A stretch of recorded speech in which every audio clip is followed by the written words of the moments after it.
वेदांत अपने दोस्त रोहन के गांव में घूमने आया था। वो गांव की सुंदरता और शांति से आकर्षित हुआ था। एक दिन जब वो गांव के बाहर निकला तो उसने एक पुराना मंदिर देखा। उस मंदिर की वास्तुकला बहुत ही अजीब थी। यार, ये मंदिर कुछ अजीब नहीं है? हाँ, अजीब है क्योंकि ये किसी देवता का नहीं बल्कि निशाचर का मंदिर है। निशाचर? ये कौन है? कुछ भूत प्रेत वाली कहानी तो नहीं? नहीं, भूत प्रेत तो नहीं, लेकिन कहानी जो भी है वो सच है। निशाचर एक ऐसा प्राणी है जो रात में निकलता है और इंसानों को अपना शिकार बनाता है, लेकिन इस मंदिर के बनने के बाद से वो शांत है। कहते हैं कि फिर से अगर वो अशांत हो गया तो पूरे गांव को तबाह कर देगा। गांव में कोई नहीं बचेगा। अरे यार, तू मुझे डराने की कोशिश कर रहा है। ये कुछ नहीं, बस एक अफवाह है। मैं तुझे सच कह रहा हूँ। गांव के लोग इस मंदिर की पूजा करते हैं ताकि निशाचर शांत रहे। यार, मैं इस मंदिर के अंदर जाऊंगा। मैं भी तो देखूं अंदर कैसा निशाचर है। अबे पागल हो गया क्या? ये मंदिर बहुत खतरनाक है। मेरे दादा ने मुझे बताया था कि निशाचर की पूजा केवल अमावस की रात को ही की जाती है। अमावस की रात? हाँ, और अगर उसके अलावा तुम इस मंदिर में जाओगे तो तुम्हारी जान को खतरा होगा। निशाचर नाराज हो जाएगा और फिर से गांव के लोगों को मारना शुरू कर देगा। तुम प्लीज चलो यहां से। रोहन के बार बार ऐसा कहने पर वेदांत ने रोहन की बात मान ली, लेकिन उसके मन में अभी भी उस मंदिर में जाने की उत्सुकता थी। वेदांत सोच रहा था कि वो मंदिर की वीडियो शूट करेगा और इंटरनेट पर डालकर लोगों को दिखाएगा कि यहाँ कोई खतरा नहीं है। ये बस गांव के लोगों का अंधविश्वास है। रात को जब सब सो गए तो वेदांत रोहन के घर के पीछे वाले दरवाजे से निकलकर फिर से मंदिर पहुंच गया। वो अपने कैमरे और फोन के साथ तैयार था। अब देखेंगे कि ये निशाचर क्या है। वेदांत ने हिम्मत की और मंदिर के अंदर जाने की कोशिश की, लेकिन जब वो अंदर गया तो उसने देखा कि मंदिर के अंदर एक अजीब सी रोशनी थी। वेदांत ने उस रोशनी की ओर देखा तो उसे एक दरवाजा दिखाई दिया जिसमें खूब सारे छेद थे और उन छेदों से वो रोशनी बाहर गिर रही थी। वो दरवाजा अजीब सा लग रहा था। जब वो दरवाजे के पास पहुंचा तो उसने देखा कि अंदर एक बहुत बड़ी मूर्ति है जो किसी बहुत बड़े भयानक जीव की थी। वो मूर्ति वेदांत को डराने के लिए काफी थी, लेकिन उसने हिम्मत की और आगे बढ़ा। ये तो बस एक मूर्ति है, इसमें क्या खतरा हो सकता है? लेकिन जब उसने दरवाजे को खोलने की कोशिश की तो उसने देखा कि उस पर बहुत सारे धागे बंधे हुए थे। पता नहीं गांव वालों ने भी यहाँ तंत्र मंत्र के नाम पर क्या क्या किया हुआ है। वेदांत को वो सब बकवास लगा और उसने दरवाजे पर बंधे उन सभी धागों को तोड़ दिया। दरवाजा खुल गया और वेदांत अंदर चला गया। अंदर की रोशनी और भी तेज हो गई थी। वेदांत ने देखा कि मूर्ति के सामने एक बड़ा सा हवन कुंड था जिसमें आग जल रही थी। इससे पहले कि वेदांत उस हवन कुंड से आगे बढ़ता, तभी एक आवाज हुई। हो गई गलती, आ गए अमावस से पहले यहाँ पर। तुमने मुझे जगा दिया, इसलिए अब तुम्हारी जान मेरी। वेदांत ने देखा कि वो मूर्ति जीवंत हो चुकी थी और उसकी आंखें जल रही थी। वेदांत की सांसें रुक गई। वेदांत ने जब देखा कि वो मूर्ति जीवित हो गई है तो वो बहुत बुरी तरह डर गया। जीवित होने के बाद वो मूर्ति और ज्यादा भयानक और डरावनी लग रही थी। वेदांत के पैर कांपने लगे और वो अपनी जान बचाने के लिए वहां से भागने की कोशिश करने लगा। लेकिन जब वो भागने लगा तो उसका पैर हवन कुंड से टकरा गया और वो नीचे गिर पड़ा। जब वेदांत हवन कुंड से गिरा तो निशाचर उसकी ओर बढ़ा और बहुत ही बेरहमी से उसने उसका शिकार कर दिया। वेदांत की चीखें पूरे गांव में गूंज उठी, लेकिन कोई भी उसकी मदद के लिए नहीं आया, क्योंकि वे सभी जानते थे कि निशाचर का प्रकोप बहुत भयानक होता है। सुबह जब गांव के लोग काम पर जाने के लिए निकले तो उन्हें निशाचर के बनाए मंदिर के द्वार पर वेदांत की लाश टंगी दिखाई दी। उसके शरीर का आधे से ज्यादा मांस जैसे किसी ने नोच नोच कर खा लिया था और उसकी आंखें थी ही नहीं। वो इतना भयानक लग रहा था कि सब गांव वाले उसे देखकर डर गए। हे भगवान, ये क्या हो गया? ये वेदांत है, मेरा दोस्त। यहाँ घूमने के लिए आया था, इस मंदिर में जाना चाहता था। मैंने उसे मना किया था, बताया था कि ये मंदिर कितना खतरनाक है, लेकिन उसने मेरी बात नहीं मानी। वेदांत। देखो, इसके लिए हमें भी अफसोस है, लेकिन इसकी वजह से निशाचर फिर से आजाद हो गया है। हमारे पूर्वजों ने उसे शांत करने के लिए इतने खतरे उठाकर इस मंदिर में निशाचर को कैद किया था, और इस लड़के की वजह से आज गांव फिर से मुसीबत में पड़ गया है। गांव के लोग बहुत ज्यादा डर चुके थे। वे सभी अपने घरों में छुप गए। वे जानते थे कि निशाचर फिर से अपना प्रकोप शुरू कर देगा और उन्हें मारना शुरू कर देगा। रात के समय गांव के लोगों ने अपने घरों के बाहर आग जलाकर रख दी। वे जानते थे कि निशाचर आग से डरता है और उसे पार नहीं कर सकता। तभी अचानक से गांव वाले के घर के पास से एक अजीब सी आवाज आई। क्या हुआ? ये कैसी आवाज है? गांव के लोग आग की लपटों को तेज करने के लिए लकड़ियां इकट्ठा करने लगे। वे जानते थे ये एक लंबी रात होगी और उन्हें निशाचर से बचने के लिए हर संभव कोशिश करनी होगी। लेकिन तभी अचानक से आग बुझ गई। हे भगवान, ये आग कैसे बुझ गई? जल्दी से आग जलाओ, निशाचर आ रहा है। रोहन ने जैसे ही देखा तो निशाचर सामने से उनकी ओर आ रहा था।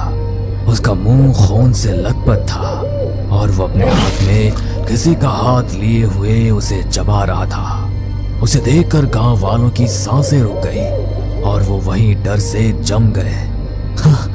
हे भगवान, ये क्या हो रहा है? निशाचर ने रोहन की ओर देखा और उसकी आंखों में एक भयानक चमक आई। वो अपने हाथ में पकड़े हुए हाथ को छोड़कर रोहन की ओर बढ़ा। नहीं, नहीं।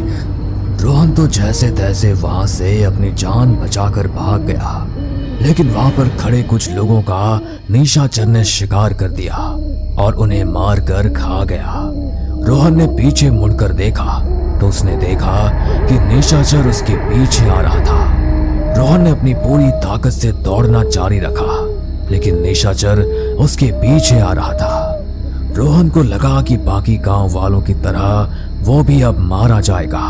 तभी उसे एक छोटा सा मंदिर दिखाई दिया जो उसके रास्ते में था। रोहन ने मंदिर में घुसने की कोशिश की, लेकिन निशाचर ने उसका पैर पकड़ लिया। रोहन ने अपनी पूरी ताकत से निशाचर का हाथ छुड़ाने की कोशिश की, लेकिन निशाचर बहुत मजबूत था। तभी एक अजीब सी चमक मंदिर से निकली और निशाचर के ऊपर पड़ी। निशाचर की आंखें जल उठी और वो दर्द से चीख उठा। निशाचर ने रोहन का पैर छोड़ दिया और पीछे हट गया। रोहन ने मौका देखा और मंदिर में घुस गया। वहां उसने एक साधु को देखा जो ध्यान में बैठा था। तुम बच गए, लेकिन ये बाकी गांव वालों को नहीं छोड़ेगा। हमें इसे रोकना होगा। इसे रोकने का हमारे पास मात्र एक ही तरीका है। क्या? तुम्हें निशाचर की उत्पत्ति का रहस्य पता करना होगा। निशाचर की उत्पत्ति का रहस्य? लेकिन कैसे? ये तो हमारे पूर्वज भी नहीं जानते थे, तो मैं इसका पता कैसे लगा पाऊंगा? मैं तुम्हारी मदद करूंगा। निशाचर की उत्पत्ति का रहस्य जानने के लिए तुम्हें पहले ये समझना होगा कि वो कौन है। कौन है मतलब? मतलब ये कि वो निशाचर एक पिशाच है जो मानवों का रक्त पीता है। लेकिन वो सिर्फ एक पिशाच नहीं है, वो एक शापित आत्मा है। शापित आत्मा? हाँ, वो एक राजा की आत्मा है जिसने अपने लोगों के साथ विश्वासघात किया था, उसकी आत्मा को श्राप दिया गया था कि वो हमेशा के लिए एक निशाचर बन जाएगा और पूरे जीवन जीवित रहने के लिए मानवों का शिकार करता रहेगा। क्या? तो फिर हम इसे कैसे रोकेंगे? उसे इस श्राप से मुक्ति कैसे मिलेगी? उसे रोकने के लिए तुम्हें उसे उसके अतीत की याद दिलानी होगी। उसके अतीत की यादें ही उसे उसके श्राप से मुक्त कर सकती है। लेकिन कैसे? तुम्हें उसे उसके राज्य में ले जाना होगा जहां उसने अपने लोगों के साथ विश्वासघात किया था। वहां तुम्हें उसके अतीत की यादें ढूंढनी होगी। ठीक है, मैं तैयार हूँ, लेकिन मुझे उसके राज्य के बारे में कोई जानकारी नहीं है। मैं वहां कैसे जाऊंगा? उसके बारे में मैं तुम्हें सब बताऊंगा, लेकिन ध्यान रखो, निशाचर बहुत खतरनाक है। तुम्हें बहुत सावधान रहना होगा। रोहन ने साधु की बातें ध्यान से सुनी और निशाचर के राज्य की ओर चल दिया। वो जानता था कि ये खतरनाक काम है, लेकिन निशाचर से गांव वालों को बचाने के लिए वो ये खतरा उठाने को तैयार था। रोहन कई घंटों की यात्रा के बाद निशाचर के राज्य की सीमा पर पहुंचा। वहां उसने निशाचर का एक भव्य महल देखा जो उसके राज्य के केंद्र में स्थित था। महल के दरवाजे पर एक अजीब सी आकृति थी जो रोहन को आकर्षित कर रही थी। रोहन ने महल में प्रवेश किया और वहां उसने निशाचर के अतीत की कई यादें देखी। रोहन ने देखा कि राजा ने कैसे अपने लोगों के साथ विश्वासघात किया था और कैसे वो एक निशाचर बन गया था। रोहन को अब पता चल गया था कि निशाचर को कैसे रोका जा सकता है। महल में एक पुरानी किताब थी जिसमें निशाचर के बारे में कई रहस्य लिखे थे। रोहन ने उस किताब को पढ़ा और उसमें से उसे एक महत्वपूर्ण जानकारी मिली। किताब में लिखा था, निशाचर को मारने के लिए उसके दिल में एक विशेष धार वाला तीर मारना होगा जो महल के प्रांगण में स्थित है। वो तीर निशाचर के शाप को हमेशा के लिए तोड़ सकता है। रोहन को अब पता चल गया था कि निशाचर को कैसे मारा जा सकता है। रोहन ने उस तीर को ढूंढा और निशाचर का अंत करने के लिए तैयार हो गया। तभी रोहन को वहां गुर्राने की तेज आवाज सुनाई दी। निशाचर वहां आ चुका था। निशाचर ने रोहन को देखा और उसकी ओर बढ़ा। निशाचर की आंखें हमेशा की तरह आग से जल रही थी और उसके दांत तेज और लंबे हो गए। रोहन ने खुद को तैयार किया और निशाचर पर हमला कर दिया। रोहन को पता था कि उसे निशाचर के दिल में तीर मारना होगा, लेकिन वो ऐसा करने में असमर्थ था। निशाचर बहुत मजबूत था और उसकी सांसें रोहन को डरा रही थी। तभी रोहन ने महसूस किया कि महल के उत्तर दिशा की ओर निशाचर की शक्तियां बहुत कम हो रही है। वो निशाचर को किसी तरह से उस स्थान पर ले जाने की कोशिश करने लगा, लेकिन निशाचर की हंसी रोहन को डरा रही थी। तेरी मौत निश्चित है। मैं तुम्हें नहीं छोड़ूंगा। रोहन उसे छल से महल की उत्तर दिशा में ले गया और मौका मिलते ही उसने अपनी पूरी ताकत से निशाचर पर हमला किया और उसके दिल में तीर मार दिया। निशाचर की चीख महल के हर कोने में गूंज गई। निशाचर ने रोहन को पकड़ लिया, पर निशाचर की शक्ति कम होने लगी और वो धीरे धीरे जमीन पर गिर गया। निशाचर के नीचे गिरने के बाद वो बहुत जोर जोर से चीखने लगा। उसकी चीखें इतनी दर्दनाक थी कि रोहन के कानों में गूंज रही थी। देखते ही देखते निशाचर का पूरा शरीर आग की लपटों में घिर गया और उसका पूरा शरीर बुरी तरह जलकर राख हो गया। निशाचर के नष्ट होते ही वो महल भी वहां से कहीं लुप्त हो गया, जैसे कि वो कभी वहां पर था ही नहीं। पूरा राज्य बंजर और उजाड़ हो गया। रोहन ने गहरी सांस ली और अपने गांव वापस आने के लिए चल दिया। उस रात की यादें रोहन के मन में हमेशा के लिए रह गई, एक दर्दनाक और डरावने सपने की तरह। लेकिन वो जानता था कि उसने अपने लोगों को बचाया है। रोहन ने अपने गांव में वापस आकर अपने लोगों को बताया कि उसने निशाचर को मार दिया है और वो अब हमेशा के लिए नष्ट हो चुका है। आधी रात का समय था। शहर से दूर पुराने शमशान में एक महिला मिट्टी की एक भयानक दिखने वाली मूर्ति बनाकर उसके सामने बैठी शैतान का आवाहन कर रही थी। कुछ देर बाद महिला के सामने रखी हुई मानव खोपड़ी की आंखें लाल लाल चमकने लगी और अपनी बत्तीसी को हिलाते हुए वह खोपड़ी भयानक हंसी हंसने लगी। स्वागत है मेरे मालिक। इस दुनिया में अंधेरा कायम रखने के लिए आपका स्वागत है। तुम्हारे आह्वान को मैं स्वीकार करता हूँ रक्षा। मैं तुम्हारी कोख से जन्म लेकर मानव रूप में दुनिया में आऊंगा। उसके बाद हम दोनों मिलकर इस दुनिया में अंधेरा फैलाएंगे। कुछ देर बाद खोपड़ी सामान्य हो जाती है। अपना सामान समेटकर रक्षा भी वहां से अपने घर चली जाती है। अपने मकसद में सफल होने के लिए रक्षा एक सीधी साधी लड़की बनकर गांव में रहने वाले अनाथ दीपक के साथ अपना मेल जोल बढ़ाने लगती है। दीपक भी जल्द ही रक्षा के बहकावे में आ जाता है और उसके प्रेम पाश में उलझ जाता है।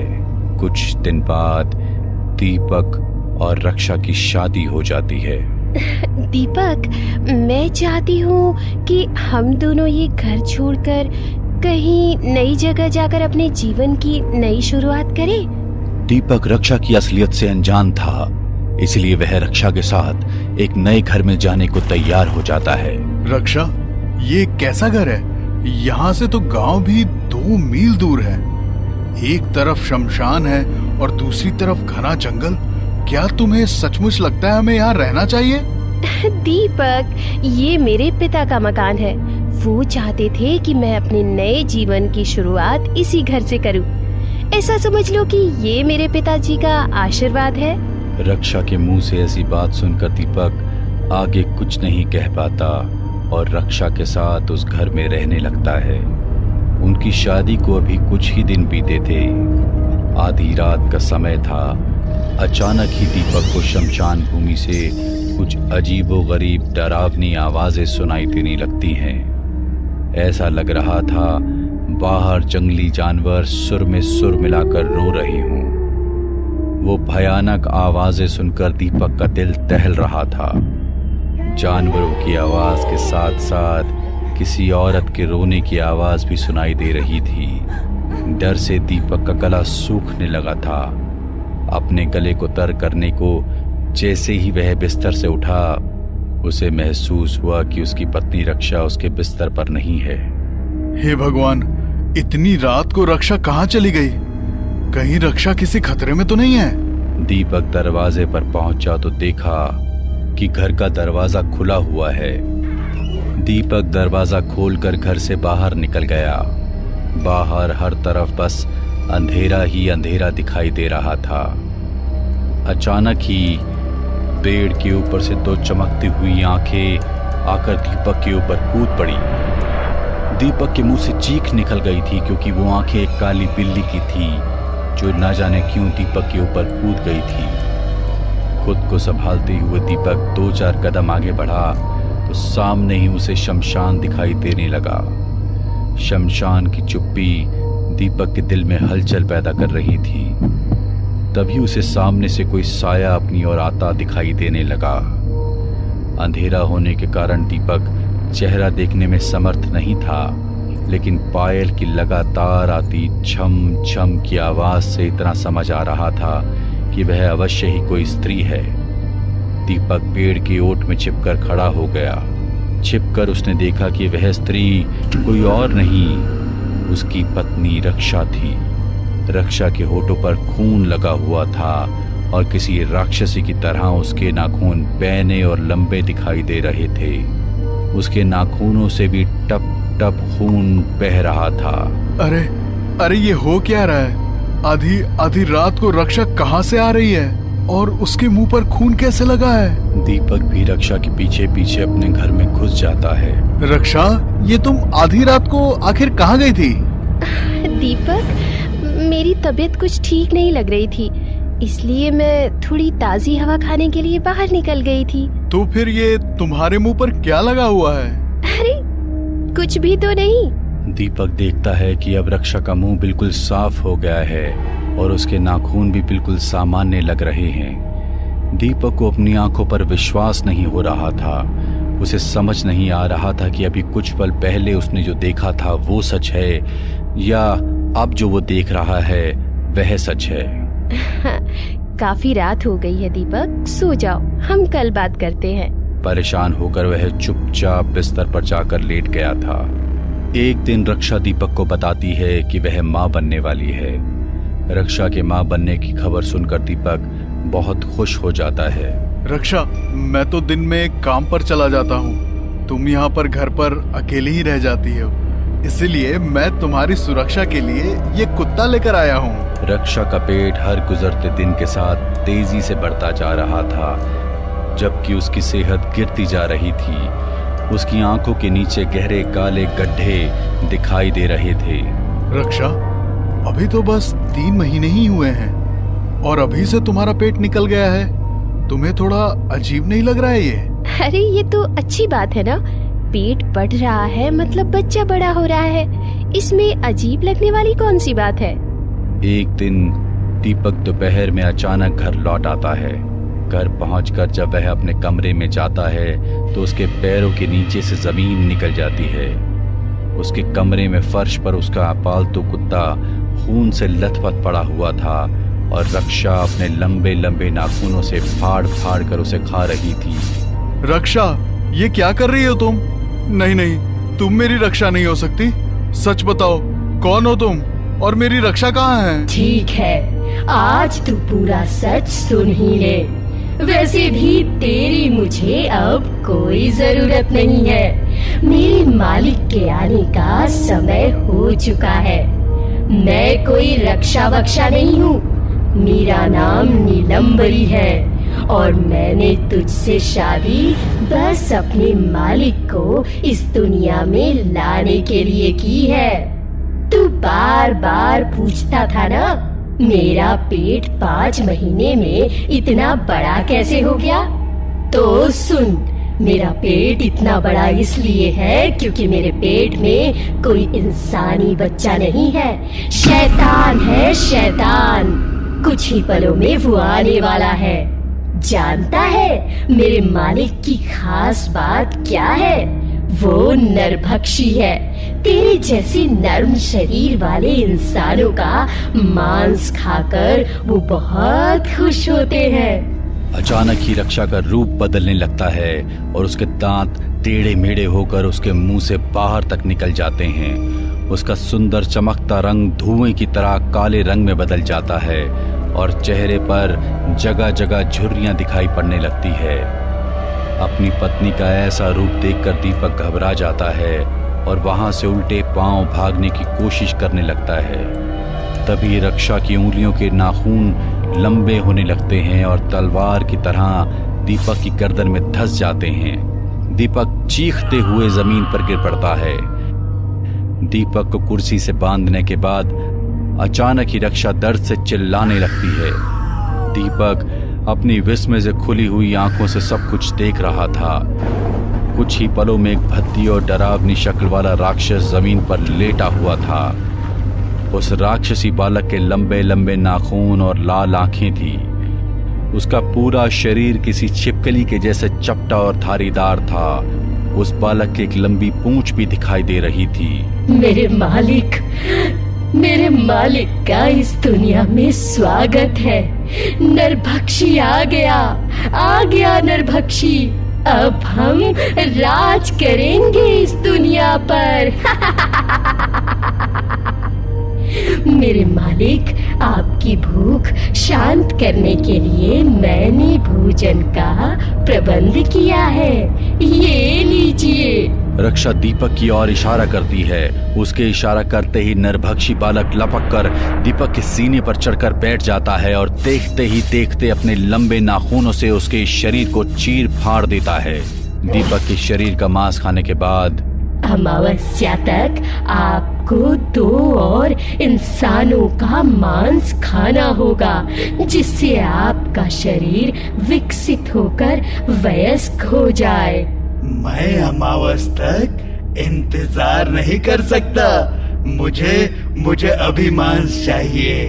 नरभक्षी की बात सुनकर रक्षा उसे गोद में लेकर कब्रिस्तान की ओर निकल जाती है।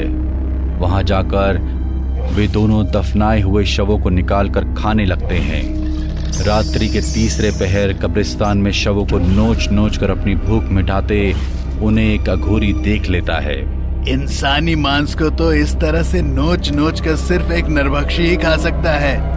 कहीं ऐसा तो नहीं किसी ने नरभक्षी को इस दुनिया में बुला लिया हो?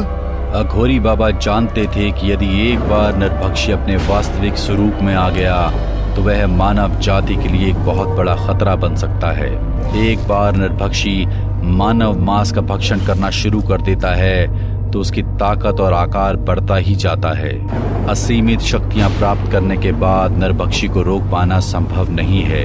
इस नरभक्षी को अभी खत्म करना होगा, क्योंकि इसके पास अभी शक्तियां नहीं हैं। लगता है गुरु जी के द्वारा दिए गए उस हस्ती शस्त्र का प्रयोग करने का समय आ गया है। अघोरी बाबा के गुरुदेव ने स्वेच्छा से अपना शरीर छोड़ा था। अपना शरीर छोड़ते समय उन्होंने अपने शिष्य को आज्ञा दी कि उनके मरने के पश्चात उनके शरीर की अस्थियों से एक अस्त्र का निर्माण किया जाए। भविष्य में वह अस्त्र किसी दुष्ट राक्षस को खत्म करने में काम आएगा। इसका मतलब गुरुजी को आभास था कि भविष्य में नरभक्षी का धरती पे जन्म होगा, इसलिए उन्होंने उसे निपटाने का अस्त्र मुझे पहले ही बता दिया था। अपने गुरु का दिया अस्त्र लेकर बाबा नरभक्षी की ओर बढ़ने लगते हैं।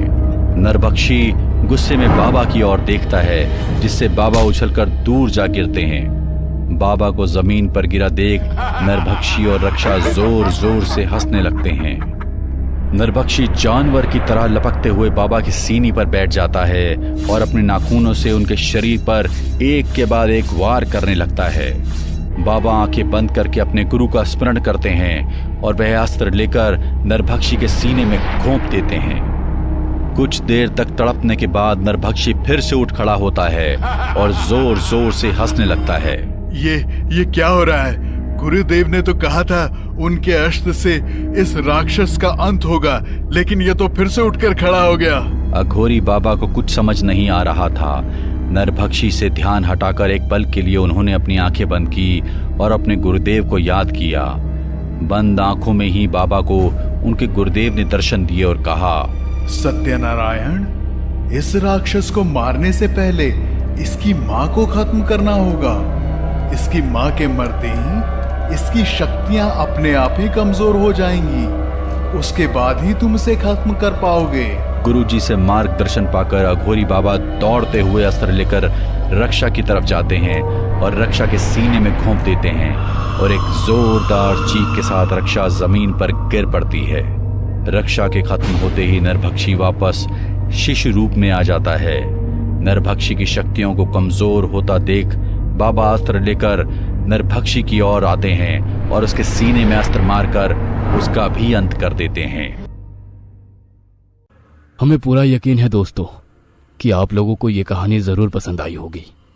अगर आपके साथ भी कुछ ऐसे अनकहे किस्से हो चुके हैं तो प्लीज हमारे साथ शेयर करें